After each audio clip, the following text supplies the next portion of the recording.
আসসালামু আলাইকুম ওয়া রাহমাতুল্লাহি ওয়া বারাকাতুহু। আলহামদুলিল্লাহি রাব্বিল আলামিন ওয়াসসালাতু ওয়াসসালামু আলা সাইয়্যিদিল মুরসালিন ওয়া আলা আলিহি ওয়া আসহাবিহি আজমাইন। আউযু বিল্লাহি মিনাশ শাইতানির রাজীম। বিসমিল্লাহির রহমানির রহিম। সম্মানিত ভাইরা,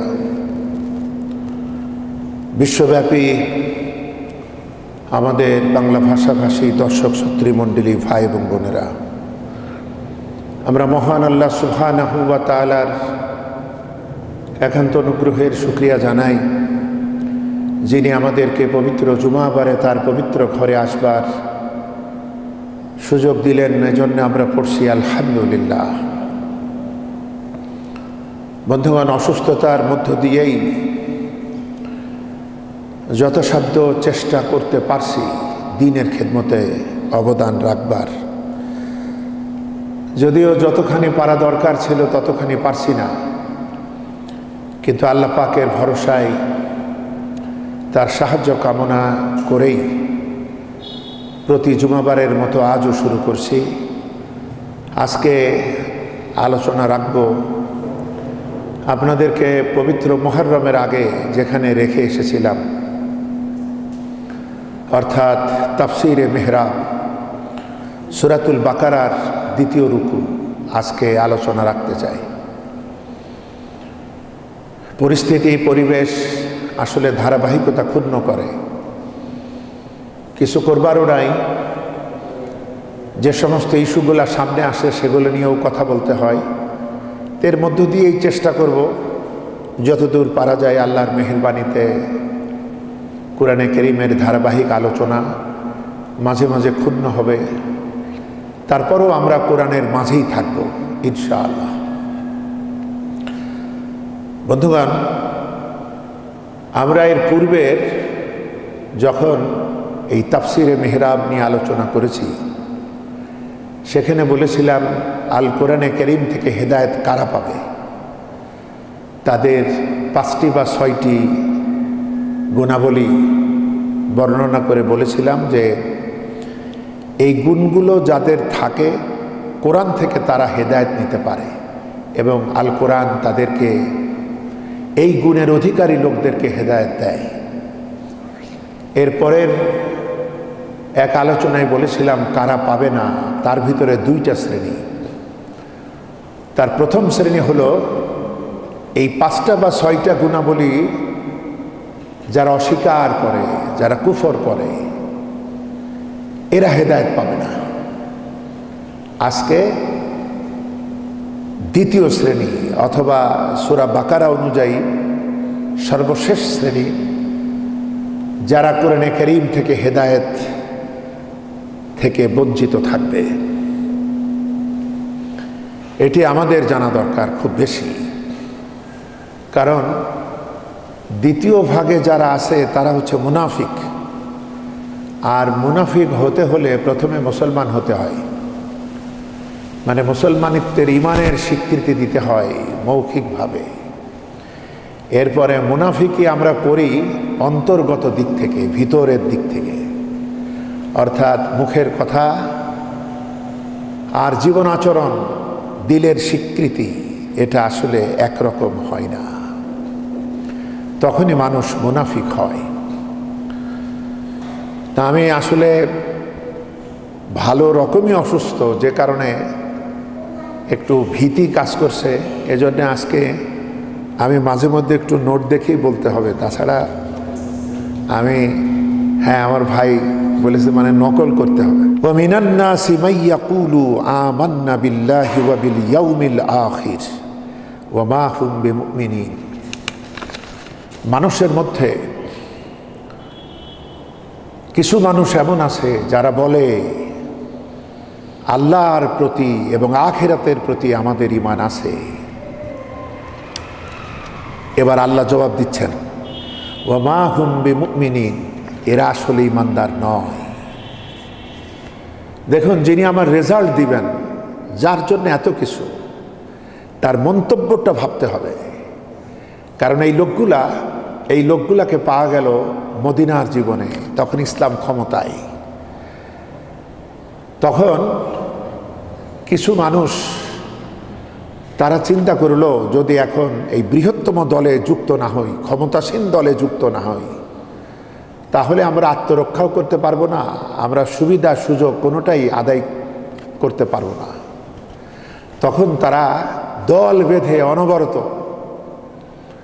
দেদারসে তারা কালেমা গ্রহণের করতে লাগলো, মানে মুখে ঘোষণা দিতে লাগলো, যাতে মুসলিম জনসমাবেশের মাঝে নিরাপদে থাকা যায় এবং রাষ্ট্রীয় যে অধিকার ক্ষমতাসীনরা পায়, সেই মুসলমানদের অধিকার যেন আমরাও পাই। তা আল্লাহ পাক তাদের আসল গোমর ফাঁস করে দিচ্ছেন এবং বলছেন এই লোকগুলা আসলে হেদায়েত পায় না। ওয়ামিনান নাসি মাইয়াকুলু আমান্না বিল্লাহি ওয়া বিল ইয়াউমিল আখির। মানুষের মধ্যে এমন লোক আছে যারা বলে যে আমরা আল্লাহ এবং আখিরাতে ঈমান এনেছি। আল্লাহ বলছেন এরা মুমিন নয়, ঈমানদার নয়। এদের অবস্থাটা কি?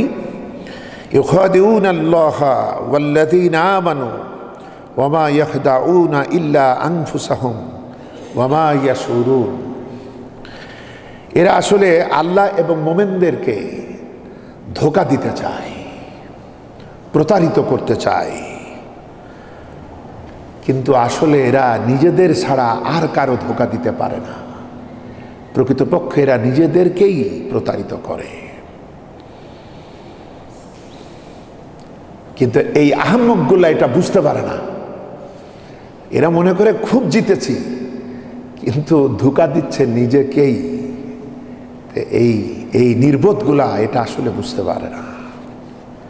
এরকম কেন হয়?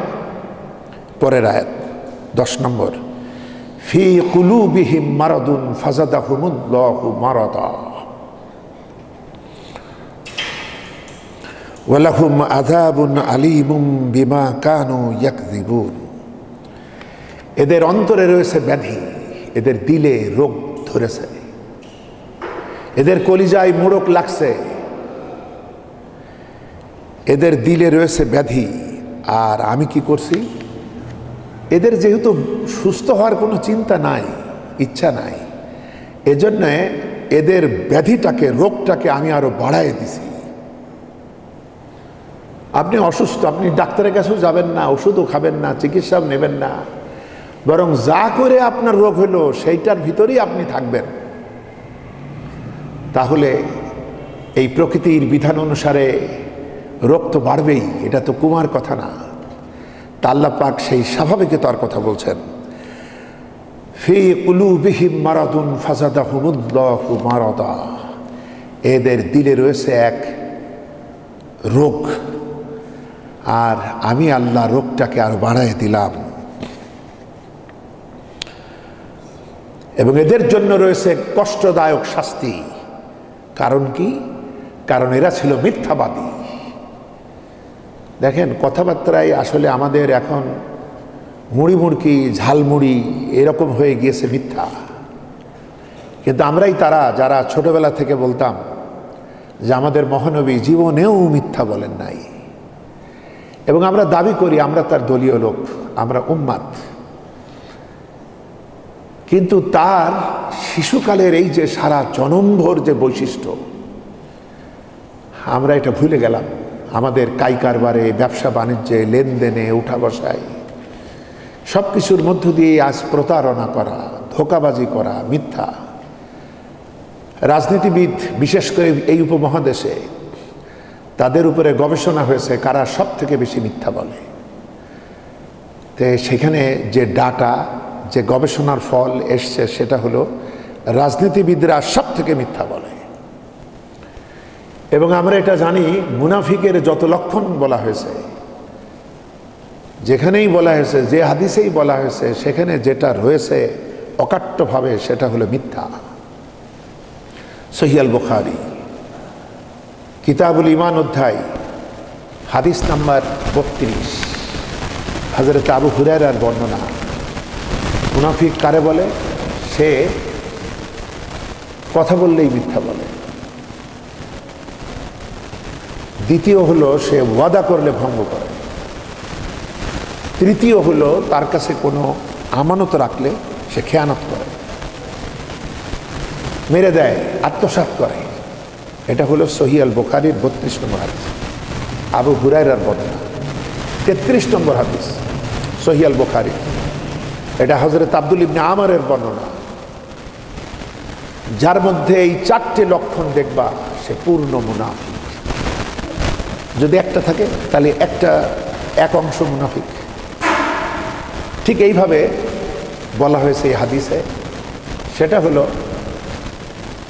আমানতের খেয়ানতকারীরা। তারপরে বলা হচ্ছে এরা কথা বললে মিথ্যা বলে, মিথ্যা কথা বলে, মিথ্যাবাদী। তৃতীয় হলো এরা চুক্তি ভঙ্গকারী বা ওয়াদা খেলাপকারী, এরা কোনো চুক্তির ধার ধারে না। আর চতুর্থ হলো যখন এরা পারস্পরিক বিতর্কে লিপ্ত হয়, ঝগড়া হয়, তখন ঝগড়ায় এরা সীমা লঙ্ঘনকারী, মানে গালিগালাজ করে, মা তুলে বাপ তুলে এত নিকৃষ্টভাবে গালিগালাজ করে। এরা হলো সেই মুনাফিক। 4 দফা, 4টে তাদের রোগের 4টে লক্ষণ প্রকাশ হয়। এটা হচ্ছে 33 নম্বর হাদিস। আর একটা হাদিস রয়েছে সহিহ আল বুখারীর মাঝে, এটা কিতাবুশ শাহাদাত, সাক্ষ্য অধ্যায়, সম্ভবত 2478 নম্বর হাদিস।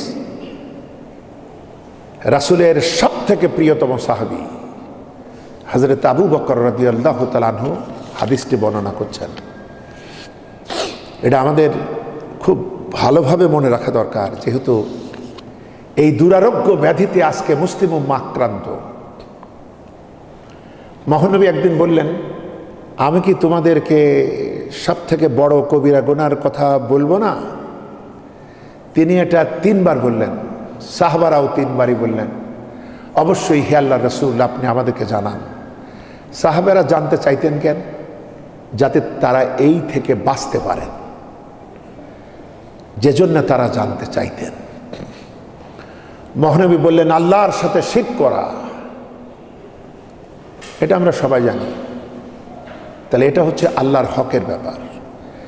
দ্বিতীয় হলো মাতা পিতার অবাধ্য হওয়া, বান্দার হকের ব্যাপার। এগুলা মারাত্মক কবিরা গুনার মধ্যে অন্তর্ভুক্ত। রাসূলুল্লাহ এতক্ষণ হেলান দিয়া অবস্থায় ছিলেন, হেলান দিয়ে বসেছিলেন। এই 2টা কথা হেলান দিয়া অবস্থায় বললেন। এবার তিনি সোজা হলেন, হয়ে বললেন মিথ্যা সাক্ষ্য দেওয়া। একবার বললেন না, তিনি বলতেই থাকলেন যে মিথ্যা সাক্ষ্য দেওয়া, মিথ্যা সাক্ষ্য দেওয়া, মিথ্যা সাক্ষ্য দেওয়া।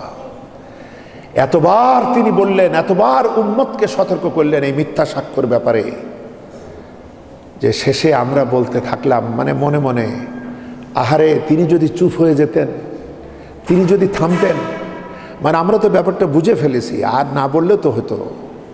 কিন্তু রাসূলুল্লাহ এত গুরুত্ব দিচ্ছেন এই মিথ্যা সাক্ষ্য, অথচ আমরা অতীতে বর্তমানে দেখছি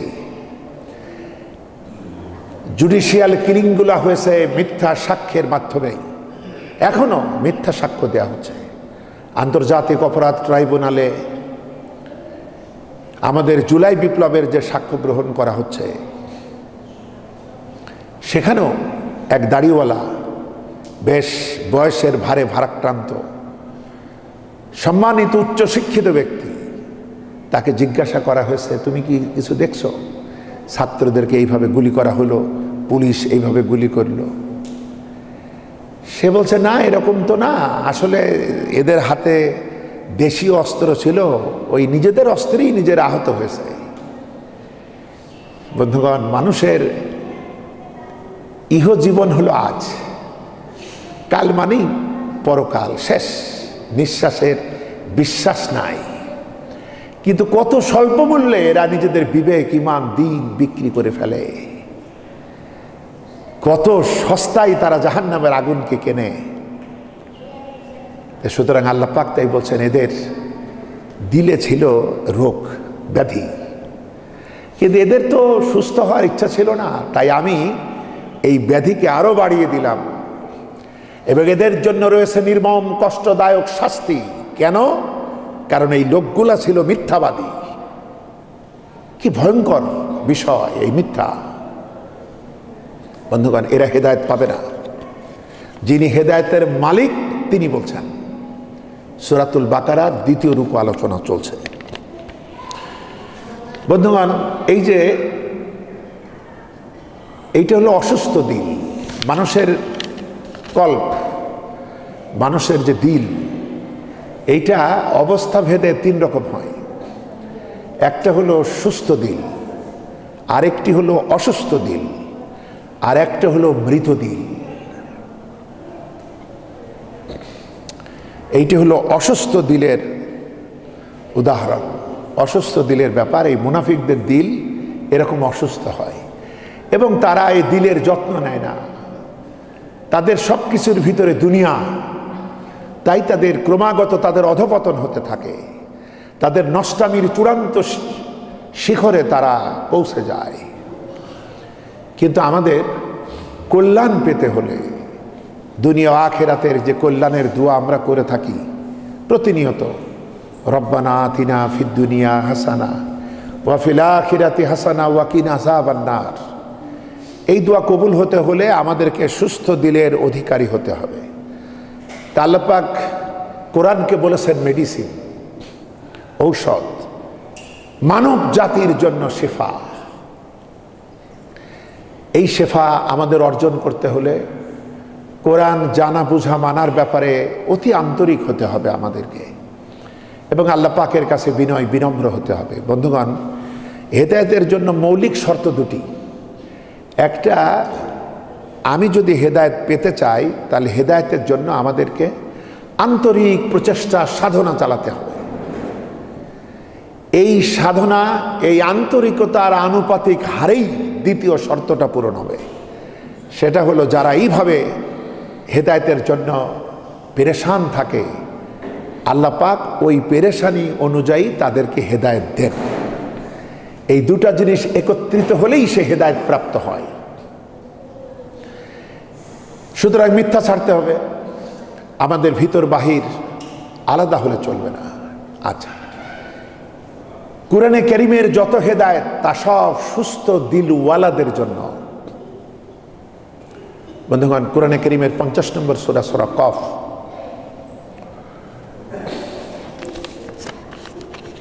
এর 36 নম্বর আয়াতে আল্লাহ সুবহানাহু ওয়া তাআলা সুস্থ দিলওয়ালাদের ব্যাপারে বলছেন। সূরা কফের 37 নম্বর আয়াত, ইন্না ফি যালিকা লা যিকরা লিমান কানা লাহু কলব আও আলকা সামআ ওয়া হুয়া শাহীদ। নিশ্চয়ই কোরআন হচ্ছে উপদেশ। এই উপদেশ নিতে পারবে কারা? যারা সুস্থ অন্তরের অধিকারী আর যারা শ্রবণে মনোযোগী। সুবহানাল্লাহ। ইন্না ফি যালিকা লা যিকরা লিমান কানা লাহু কলব আও আলকা সামআ ওয়া হুয়া শাহীদ। নিশ্চয়ই এই কোরআনে রয়েছে উপদেশ। এটা গ্রহণ করতে পারবে তারা যারা বিশুদ্ধ দিলের অধিকারী আর যারা শ্রবণে মনোযোগী, এবং কিয়ামতে উপকৃত হবে এরাই। সূরা শুআরার 88 এবং 89 নম্বর আয়াতে কারিমা, ইয়াউমা লা ইয়ানফাউ মালু ওয়ালা বানুন ইল্লা মান আতাল্লাহ বিকলবিন সালিম। কিয়ামতের দিন সন্তানাদি এবং ধনসম্পদ কোনো কাজেই আসবে না। সেদিন উপকৃত হবে কেবলমাত্র তারা যারা সুস্থ অন্তর নিয়ে আমার কাছে আসবে। সুবহানাল্লাহ। এজন্য আমাদের নফসকে কন্ট্রোল করতে হবে। নফসকে সোজা করলেই দিল পরিশুদ্ধি অর্জন করে। বন্ধুগণ, সুতরাং সুস্থ দিলের অধিকারী যারা, তাদের জন্য হেদায়েতের দুয়ার খোলা থাকে এবং তারাই মুক্তি পায়। অসুস্থ দিল এর কথা বললাম, এরা হলো মুনাফিক। এবার আসুন মৃত দিল। একটা হলো সুস্থ দিল, আর একটা অসুস্থ দিল, আর একটা মৃত দিল। কোরআনে কারীমের সূরাতুল হজ, এটা হচ্ছে কোরআনে কারীমের 22 নম্বর সূরা, আয়াতে কারিমা হচ্ছে 46। ফাইন্নাহা লা তা'মাল আবসার ওয়ালাকিন তা'মাল কুলুবুল্লাতী ফিস সুদূর। ওদের বাইরের চোখ ঠিকই আছে, ওদের বাইরের চোখ অন্ধ হয় নাই, কিন্তু অন্ধ হয়েছে বক্ষস্থিত হৃদয়, দিলের চোখটা নষ্ট হয়ে গিয়েছে। ওরা সবই দেখে, বলছে না পুলিশ তো মানে নাই, মেরেছে ওদের নিজেদের হাতের অস্ত্রে, ওরাই আহত হয়েছে। কি তামাশা, কি উপহাস!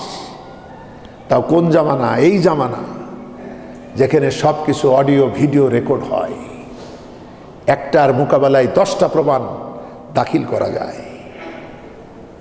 বন্ধুগণ, এরা হলো মৃতদিল। এদের জন্য কোনো সুস্থতা নাই, এদের জন্য কোনো হেদায়েত নাই। এরকমই আরেকটি আয়াত কোরআনে কারীমের সূরাতুল আরাফের 179 নম্বর আয়াত, ওয়ালাকাদ জারা'না লিজাহান্নামা কাসীরাম মিনাল জিন্নি ওয়াল ইনস লাহুম কুলুবুল লা ইয়াফকাহুনা বিহা ওয়া লাহুম আ'য়ুনুন লা ইউবসিরুনা বিহা ওয়া লাহুম আযানুন লা ইয়াসমাউনা বিহা উলাইকা কাল আনআম বাল হুম আদল। আমি বহু সংখ্যক জিন আর মানুষকে জাহান্নামের জন্য বাছাই করেছি। আমি বহু সংখ্যক মানুষ আর জিনকে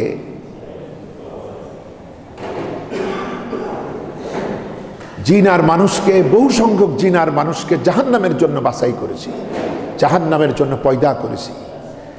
এদের অবস্থা কি? এদের দিল আছে, বোঝার মতো যোগ্যতা ছিল, কিন্তু এটা কাজে লাগালো না, এরা বুঝলো না।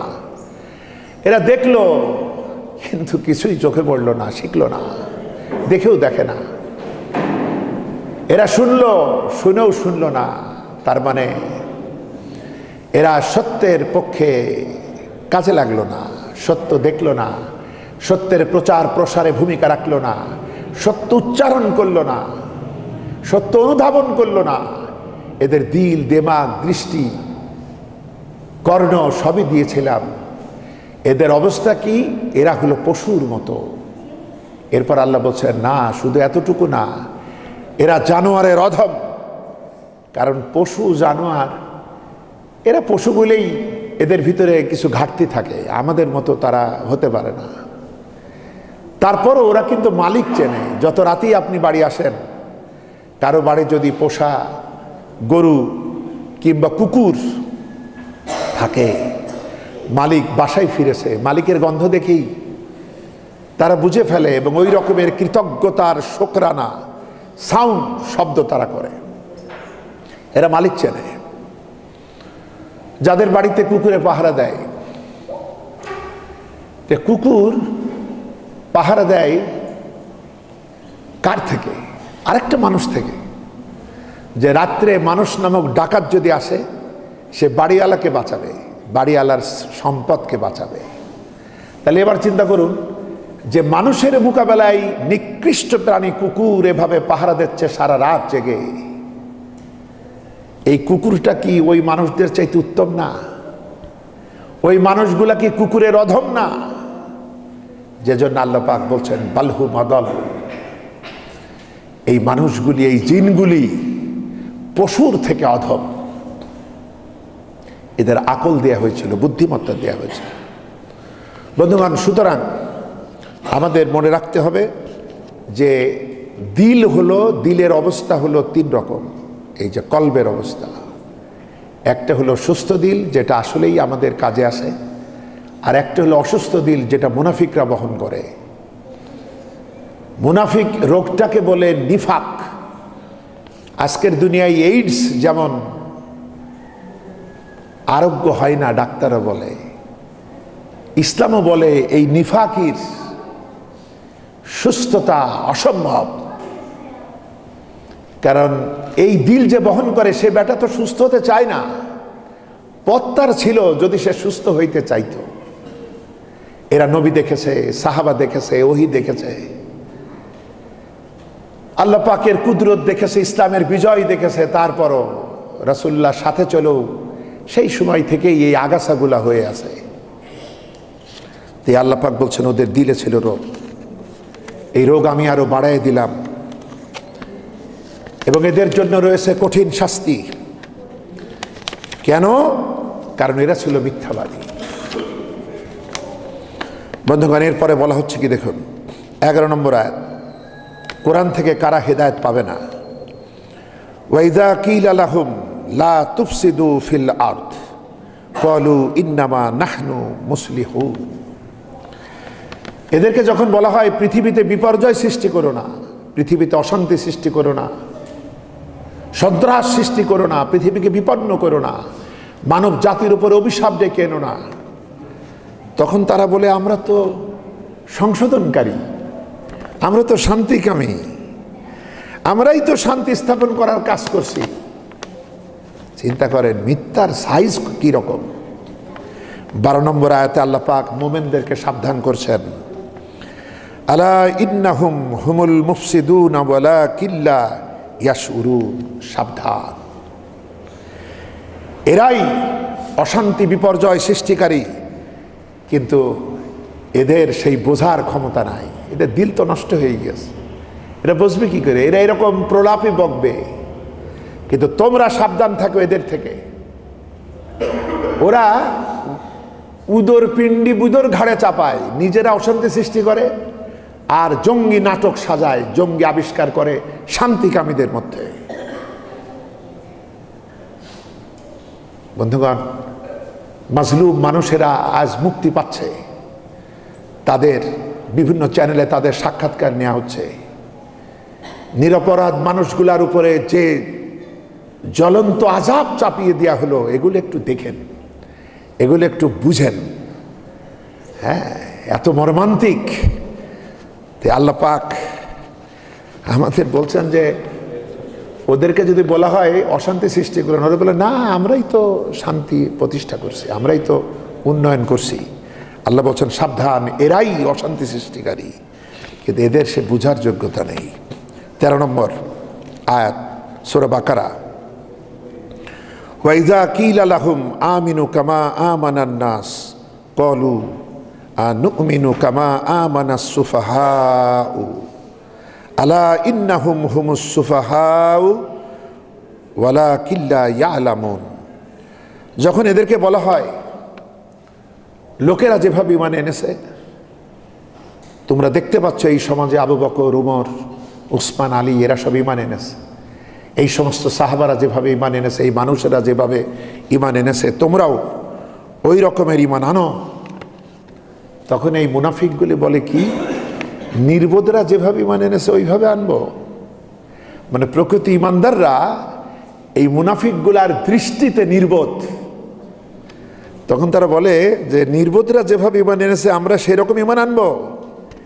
এবার আল্লাহ পাক বলছেন আলা ইন্নাহুম হুমুস সুফাহাউ ওয়ালাকিল্লা ইয়ালামুন। সাবধান, এগুলোই নির্বোধ, কিন্তু এরা এটা জানে না। কি অবাক, কি আজীব তামাশা। এদের বিষয়টা এরকম যে সত্যের প্রতি ঈমান এনে আমরা দুনিয়া হারাতে রাজি না। আমরা তো একটা বিশেষ সুবিধার জন্য পাওয়ার জন্য এই মদিনার জীবনে মুসলমান হয়েছি। আমরা রাষ্ট্রীয় সুযোগ সুবিধা পাবো, মুসলমানদের কাছ থেকে অধিকার পাবো, নিজেদের নিরাপত্তা পাবো, এজন্য আমরা হয়েছি। তা আমরা ঈমান এনে কষ্ট করতে যাব কেন? ওরা কষ্ট করছে, ওরা তো বোকা, ওরা নির্বোধ। ঈমান আনার জন্য মক্কা ছাড়তে হয়েছে, জন্মভূমি ছাড়তে হয়েছে, কারো স্বামী স্ত্রী ছাড়তে হয়েছে, কারো পুত্র ভাই, ব্যবসা বাণিজ্য সব ফেলে থুয়ে আসতে হয়েছে, নিজের উপরে চাপায় নিয়ে হয়েছে এক বিরাট জগদ্দল পাথর। সারা পৃথিবীর এত কষ্ট তারা মাথায় তুলেছে ঈমানের জন্য। আমরা ওদের মতো নির্বোধ নাকি? আমরা সুবিধাবাদ জিন্দাবাদ, আমরা ওই নির্বোধদের মতো ঈমান আনবো না তো।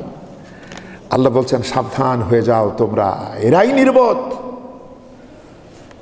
কিন্তু এদের সে বোঝার যোগ্যতা নাই, এদের কল্প তো মরিচা ধরে গেছে, এদের তো দিল পচে গিয়েছে, এরা কি করে বুঝবে? 14 নম্বর আয়াত, এরা আরো কি করে দেখেন, ওয়াইজা লাকুল্লাযীনা আমানু ক্বালু আমান্না ওয়াইজা খালাউ ইলা শায়াতিনহিম ক্বালু ইন্না মাআকুম ইন্নামা নাহনু মুস্তাহজিউন। যখন এরা ঈমানদারদের কাছে আসে তখন বলে, শোনো আমরাও ঈমান এনেছি, মানে আমরা তো তোমাদের মতোই ঈমানদার, তোমাদের সাথেই আছে। এবার যখন তারা তাদের শয়তানদের সাথে মেশে, এখানে আল্লাহ পাক শয়তানের বহু বচন এনেছেন শায়াতিন, অর্থাৎ সেই সময়কার থেকে শুরু করে আজ পর্যন্ত কিয়ামত পর্যন্ত সেই সময়কার মুশরিকদের বড় বড় লিডার, তাদেরকে ইঙ্গিত করেছেন আল্লাহ পাক বহু বচনে, কারণ একজন ছিল না তো।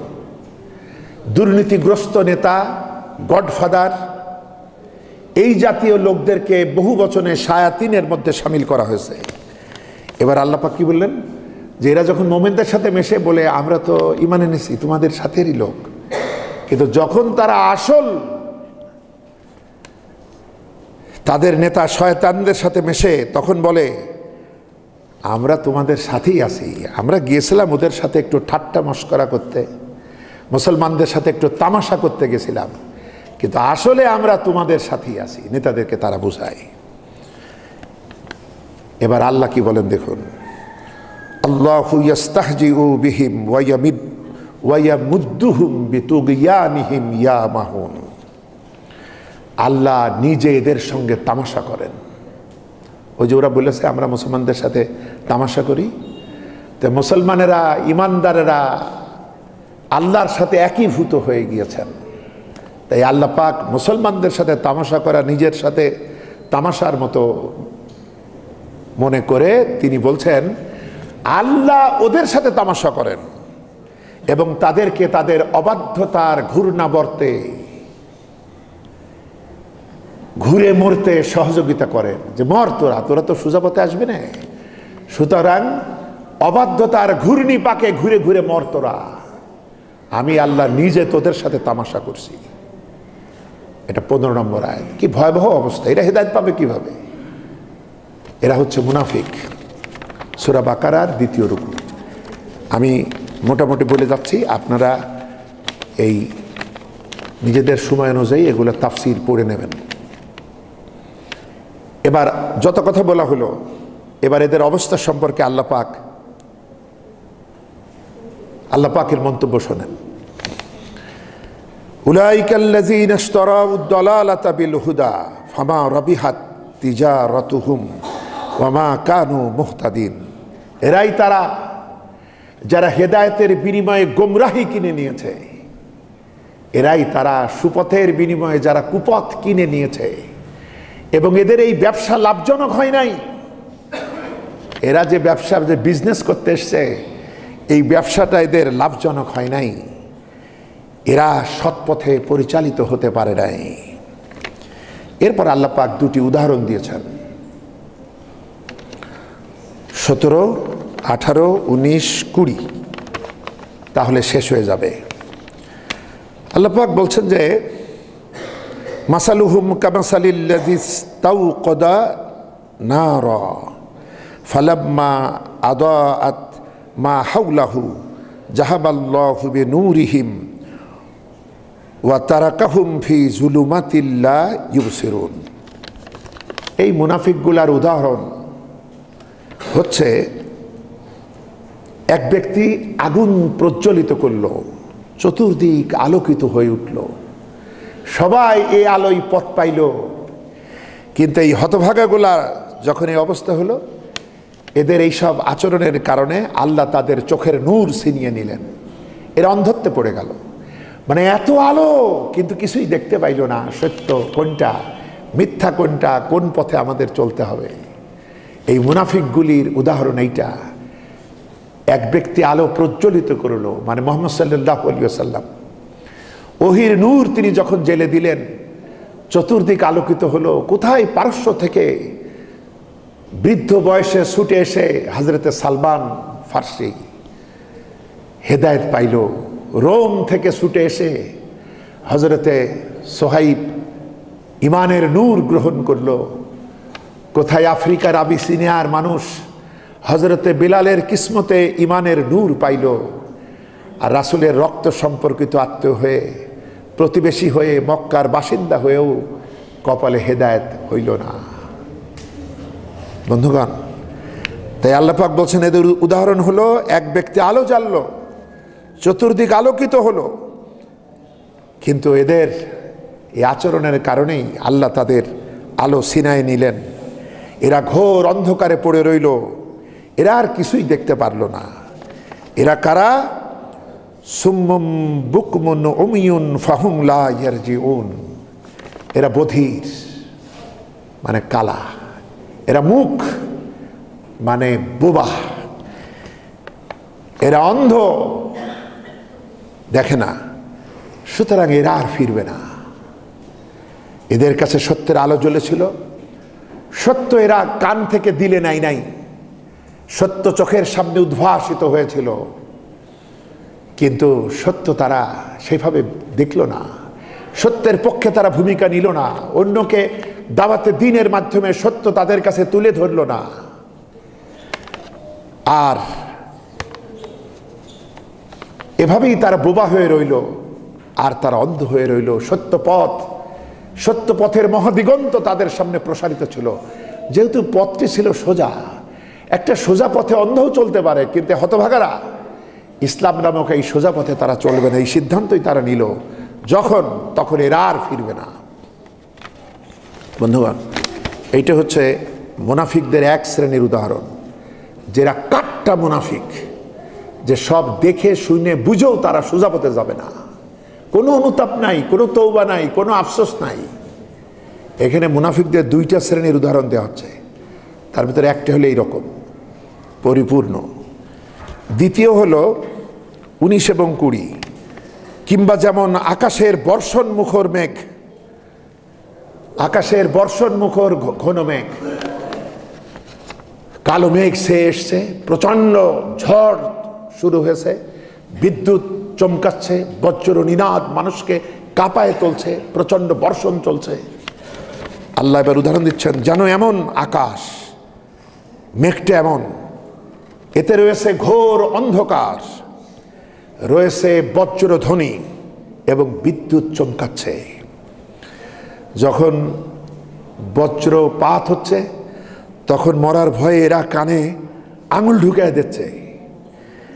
আল্লাহ কাফেরদেরকে ঘিরে আছেন, মানে এরা হলো দুর্বল মুমিন, মানে ঈমান আছে কিন্তু দুর্বল। এরা সুবিধা দেখলে কাজে বের হয়, মানে ইসলামের কাজ তখন ওরা করে, মিটিং মিছিলে যায় যখন নিরাপদজনক পরিস্থিতি থাকে। কিন্তু যখন এই যে ঘোর অন্ধকার, মেঘ ডাকা, বজ্র নিনাদ, ভয়ঙ্কর ঝড় ঝঞ্ঝা শুরু হয়, তখন ওই বাবা আমি তো মরে যাব, তখন কান চেপে ধরে যাতে এ থেকে বাঁচা যায়। কিন্তু এর থেকে কি আর কানে হাত দিয়ে বাঁচা যায়? এবং এরপরে যখন এরা তখন কানে হাত দিয়ে চুপ মেরে থাকে, আর তারা আগায় না। এরপরে আবার যখন বিদ্যুতের আলো, মানে সাউন্ড আর নাই, বর্ষণ নাই, এবার আলো, যখন বিদ্যুৎ চমকের আলো যখন আসে তখন আবার তারা চলতে থাকে। মানে পরিস্থিতিটা অনুকূল হলে তখন তারা ইসলামের পথে চলে। কিন্তু চলবে কিভাবে? এই চলার কোনো দাম নাই, কারণ এই বিদ্যুৎ চমক তাদের দৃষ্টিকেও তো আচ্ছন্ন করে ফেলেছে। সুতরাং আমাদেরকে চলতে হলে বিপদ মুসিবতকে থোড়াই কেয়ার করে সত্যের নিশান নিয়ে আমাদের এগোতেই হবে, যেভাবেই সম্ভব, নিজেদের যোগ্যতা অনুপাতে ঐক্যবদ্ধভাবে। আর নাই মন গড়া ধান্দাই ভিতরে থেকে নিজের ইচ্ছা মতো ইসলামের পথে চলবো, তাহলে এটা মুনাফিকি, এটা চলা যাবে না। যখনই বিদ্যুতালোক তাদের সামনে উদ্ভাসিত হয় তারা তখন পথ চলে, যখন অন্ধকার আসে তখন তারা থমকিয়া দাঁড়ায়, মানে বিপদ আসতেই থেমে যায়, আর তারা বলে না না না আমি আর কিছুদিন এই ভাই খুব ব্যস্ত অসুস্থ। আচ্ছা, অজুহাত।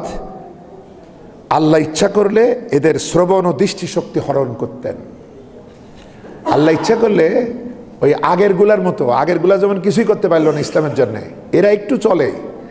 তো এখন যেহেতু এদের চলার ইচ্ছা আছে, অনুকূল পরিস্থিতিতে চলে, ইমান আছে কিছু, যে কারণে আল্লাহ তো নির্দয় হননি এদের উপরে যে এদেরকে একেবারেই দেখতেও দেবেন না, শুনতেও দেবেন না, চলতেও দেবেন না, এতখানি না। তাই আল্লাহ বলছেন আল্লাহ ইচ্ছা করলে এদের শোনার ক্ষমতা এবং দেখার ক্ষমতা কেড়ে নিতে পারতেন, কিন্তু না, আল্লাহ এটা করেননি, যেহেতু তারা অনুকূল অবস্থায় তো চলতে চায়। আল্লাহ সর্ববিষয়ে শক্তিমান, ইন্নাল্লাহ আলা কুল্লি শাইইন কদির। বন্ধুগণ, যে আলোচনা সংক্ষিপ্তভাবে আমি আপনাদের সামনে রাখলাম, আমি প্রথম দিকে আপনাদের সামনে বলেছিলাম যে কোরআন থেকে হেদায়েত পেতে হলে কি গুণাবলী লাগবে, আর কোরআন থেকে কারা হেদায়েত পাবে না। যারা ওই 6টা গুণাবলী অস্বীকার করে এদেরকে কাফের বলা হয়েছে, যে এরাই হলো অস্বীকার করেছে, এরা কোরআন থেকে হেদায়েত পাবে না। আর একটা হলো যেটা আজকে আলোচনা করলাম আমাদের তাফসিরে মেহরাব থেকে কোরআনে কারীম দিয়ে, যে মুনাফিকরা হেদায়েত পাবে না। সুতরাং আমাদের প্রতিনিয়ত আল্লাহর কাছে বলতে হবে, চাইতে হবে এবং নিজের হিসাব নিজে নিতে হবে যে রাব্বুল আলামিন, মুনাফিকের মতো এই ভয়াবহ ব্যাধি থেকে তুমি ছাড়া কেউ আমাদের বাঁচাতে পারে না, কেউ আমাদেরকে সুস্থ করতে পারে না। তুমি আমাদেরকে সুস্থ করে এই ব্যাধি থেকে, কারণ এই ব্যাধি নিয়ে কোথায় থাকতে হবে? এত ভয়াবহ পরিণাম, জাহান্নাম, 7টা জাহান্নাম, 7টা স্তর, সব থেকে নিচের, মানে একটার থেকে আরেকটা আযাব বেশি। আর মুসলমান হয়ে যে মুনাফিক হয়, সেই মুনাফিকের জায়গা হলো জাহান্নামের সব থেকে নিচে। এবং কোরআনে কারীমে কাফেরদের ব্যাপারে, মুনাফিকদের ব্যাপারে বহু সূরায় আলোচনা আছে, কিন্তু স্পেশালি কাফেরদের ব্যাপারে যে সূরাটা, সূরা কাফিরুন, এটা ছোট্ট সূরা। আবার স্পেশালি মুনাফিকদের ব্যাপারে যে সূরাটা, সূরা মুনাফিকুন, এটা কিন্তু বড় সূরা। তার মানে মুনাফিকরা ইসলামের সব থেকে বেশি ক্ষতি করেছে।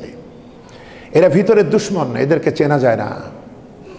এরা ভিতরে থেকে মুসলিম বেশ ধরে আমাদের সর্বনাশ করে ফেলে, গাদ্দার, বেঈমান। এই যে কদিন আগে ইরানে যে ক্ষতিগুলা হলো, যত বড় ক্ষতি, এটা বাইরের দুশ্মন আর পারতো না, ভিতরের এই রকমের মুনাফিক না থাকলে। আমরাও আমাদেরও কুরে কুরে খাচ্ছে, শুধু আমাদের দেশ না, এর সারা দুনিয়াতেই। কারণ মুসলমানদেরকে পবিত্র কোরআন এবং মহানবীর জীবন্ত সুন্নাহগুলা জানতে দেওয়া হয়নি, বুঝতে দেওয়া হয়নি। আমরা নিজেরাও যেটা সহজে আমরা জানতাম যদি আমাদের শিক্ষা ব্যবস্থায় থাকতো, যে রাসূলের জীবনীর আমাদের গুরুত্বপূর্ণ পাঠগুলা, যেগুলো আমাদের দৈনন্দিন জীবন যাপনে লাগে। এই যে জমি জায়গার ভাগ বাটোয়ারা, আমরা এত ইমানের উপরে কাজ করছি, কিন্তু আমরা পরিবারের সমাজে গিয়ে এমন কিছু ইয়েতে ব্যস্ত যে আমরা সব জিরো হয়ে যাচ্ছি। শুধু জিরো না, -0। আমরা ফারায়েজ সম্পর্কে জানি না, আমরা বোনের হক বুঝি না, মেয়ের হক চিনি না, প্রতিবেশীর হক জানি না। প্রতিবেশীর হক সম্পর্কে বলা হচ্ছে, রাসূলুল্লাহ একদিন এতখানি ভীত অবস্থায় হযরত আয়েশার সাথে কথা বলছেন, বলছে আয়েশা, আমার ভয় হলো জিবরাইল আমাকে প্রতিবেশীর হকের ব্যাপারে এত তাকিদ করলো যে আমার ভয় হলো যে এরপরে জিবরাইল যদি আরেকটা কথা বলতো, তাহলে হয়তো বলতো যে প্রতিবেশীকেও তোমার জমি জায়গায় ভাগ দাও। এত গুরুত্ব দেয়া হয়েছে। সুতরাং মেয়েদের অধিকারের ব্যাপারে, বোনদের অধিকারের ব্যাপারে আমরা সেইভাবে জবাব দিতে পারছি না, কারণ আমাদের জন্য যেন অন্যায় করাটা সহজ হয়ে গিয়েছে। সব কিছু ছোটবেলা থেকেই শুরু হতে হয়। কিন্তু বন্ধু, আমরা শিক্ষা দীক্ষাগুলো আমাদের এখনো আমরা নিজেরা গুছাই নিতে পারলাম না। অথচ প্রথম থেকেই যদি ইসলামের এই পাঠগুলা আমরা ক্লাসে পাইতাম, এই মৌলিক বিষয়গুলা, বিদায় হজের ভাষণ, নারী জাতির অধিকার, এরপরে সন্তানদের অধিকার, মাতা পিতার অধিকার, প্রতিবেশীর অধিকার, আত্মীয় স্বজনের অধিকার, এরপরে বান্দার অধিকার। বান্দার অধিকারের ভুল আমার আল্লাহর হককে সব আটকে দেবে।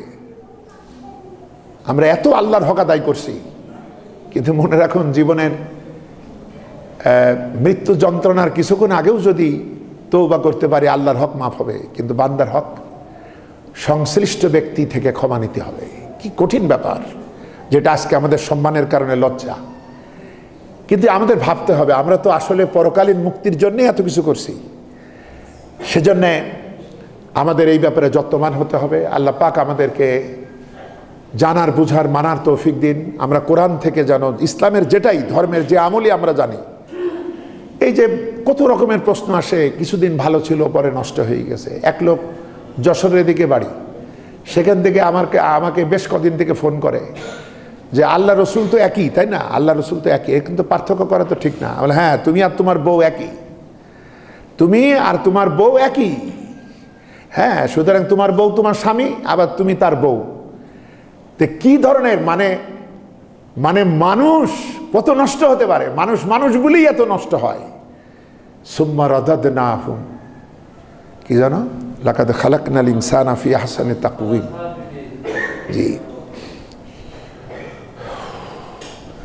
আমি মানুষকে সর্বোত্তম গঠনে তৈরি করেছি, এরপরে তাকে নামিয়ে দিয়েছি সর্বনিকৃষ্ট স্তরে, এত নিকৃষ্ট, এত তলায় যে শয়তানও যাইতে পারে না। কোরআন শরীফে পাবেন যে শয়তান মারাত্মক অবস্থায় মানুষ যখন সীমালঙ্ঘন করে তখন শয়তান বলে ইন্নী আখাফুল্লাহ, নিশ্চয় আমি আল্লাহরে ভয় পাই। শয়তান তো ইমানদার, আমাদের চাই ইমানদার। ওর তো চোখে দেখা ইমান, ও জান্নাত দেখেছে, জাহান্নাম দেখেছে। মুসাই শুধু আল্লাহর সাথে কথা বলে নাই, শয়তানও তো আল্লাহর সাথে কথা বলেছে, তর্ক করেছে, ঝগড়া করেছে, বিতর্ক করেছে। তো শয়তানদের ইমান তো মজবুতি, সে তো আস্তিক। তো সে বলে আমি আল্লাহকে ভয় পাই, কিন্তু তখন এই মানুষ আল্লাহকে ভয় পায় না, এই জন্য এত নিচে নামতে পারে। সুম্মা রাদাদনাহুম আসফালা সাফিলিন, তাই তো এত নিচে নেমে যায়, যার নিচে আর কেউ নামতে পারে না। তো বন্ধুগণ, সেজন্য যাই হোক, আমি আমার মতো করে অসুস্থ অবস্থা আপনাদের সামনে তুলে ধরার চেষ্টা করলাম। একটু আমরা পরস্পরকে সংশোধন করি, আর আমরা পরস্পরের জন্য আয়না স্বরূপ হই, এত আপন হই। কাউকে যদি ভুল দেখি আরেকজনের কানে না দিয়ে ওই লোকটাকে দাওয়াত দেই। মানুষের কান দিয়ে ঢুকে হেদায়েত দেওয়ার চাইতে গলা দিয়ে কলিজায় ঢুকাটা খুব সহজ। আমরা যদি খুব ছোটোবেলায় একটা গল্প পড়ছিলাম, এক ডাকাতের জ্বালায় মানুষ সব অতিষ্ঠ হয়ে পড়লো, কেউ কোনো রকমে তাকে সোজা করতে পারে না। শেষে সেই এলাকার যিনি একজন বিখ্যাত ব্যক্তি ছিলেন, তিনি দেখলেন আমার এই মহল্লায় এই লোকটার জন্য এত অশান্তি, কি করা যায়। শেষে ডাকাতটাকে তিনি দাওয়াত দিলেন এবং প্রাণ ভরে তার জন্য খাওয়ার আয়োজন করলেন, তাকে খাওয়ালেন। সে তৃপ্ত হয়ে খেলো, তার প্রশংসা করলেন। সব শেষে তার ঘাড়ে হাত দিয়ে বললেন, ভাই বয়স তো হয়েছে, আর কত, এইগুলা বাদ দিয়ে তোমার যে যোগ্যতা, তুমি সাহসী, তুমি শক্তিমান, তুমি পরিশ্রমী, তুমি কত কাজ করতে পারো। তোমার মতো একটা মানুষ যদি সত্যের পথে আসে তাহলে কত ভালো হয়, তুমি বলো। সে ওয়াদা করে গেল যে ঠিক আছে, আজ থেকে আর আমি এগুলো করব না। তা আমরা কারো দোষ দেখলে এরোর কানে না দিয়ে ওই ভাইটাকে আমি দাওয়াত দেই আমার বাড়িতে। কত অপদার্থকে আমরা দাওয়াত দেই, যাদের দাওয়াত দিয়ে কোনো লাভ নাই। একটা মানুষকে চেঞ্জ করেন, তার সারা জীবনের আমল আপনি পেয়ে যাবেন। সুবহানাল্লাহ। সুতরাং যার দরকার সাবান, যার দরকার সোডা, যার দরকার শ্যাম্পু, তারে দিই। যারা নষ্ট এই মানুষগুলাকে, এদের সাথে ভাব করি, সম্পর্ক করি, ওদের জন্যই ডাক্তার প্রয়োজন। আমি যদি সত্যি ইমানের ডাক্তার হই, ওর সাথে আমি মিশবো, মিশে তাকে সেইভাবে আপন করে তারে চা খাওয়াই, খাবার খাওয়াই, তাকে একটা উপহার দিই, গিফট দিই। সে অবাক হয়ে তাকা, কেন দিল? তখন বলতে হবে, ভাই তোর আমার দরকার, আমার দরকার মানে আমার না, এটা আমার ইসলামের জন্য দরকার। তুই আই না ইসলামের পথে, তুই আসলে কি হবে, যেমন হযরত উমর আসার কারণে কি হয়েছিল।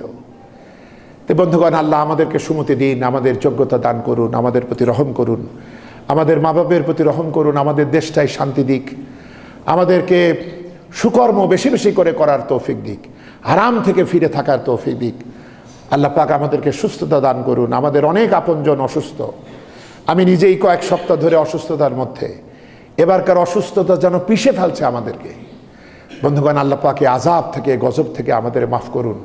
আমাদেরকে এমন নেকামল করার তৌফিক দিন যেন রাসূলের প্রিয়তম সাহাবাদের সঙ্গে আমরা যেন আমাদের হাসর হোক, আমাদের কিয়ামত হোক, আমাদের জান্নাত হাসিল হোক। আল্লাহ পাক কবুল করুন, আমিন। আসসালামু আলাইকুম ওয়া রাহমাতুল্লাহি ওয়া বারাকাতুহু।